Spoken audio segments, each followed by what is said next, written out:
Hi, my name is Peidi and this is my lunch break. Today I'm going to show you how to make ginger cinnamon mulled wine.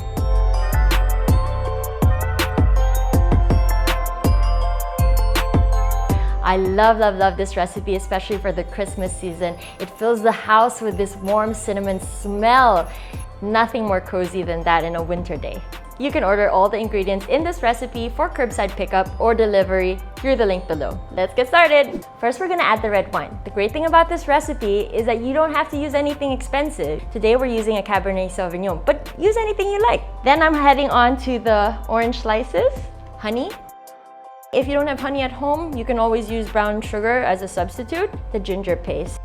We have the aromatics. We have cinnamon sticks here, the anise, and we have the cloves.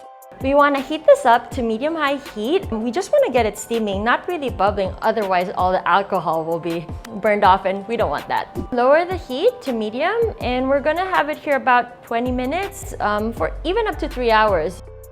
Mash the oranges slightly with a wooden spoon to release their juice. Ooh, if you could smell it in here, it smells so good. I'm just gonna ladle this into my heat-proof mugs. I like a little bit of brandy in mine. But you can use whiskey or even rum. Now this is optional, but to make it cute, I like to add an orange slice when serving.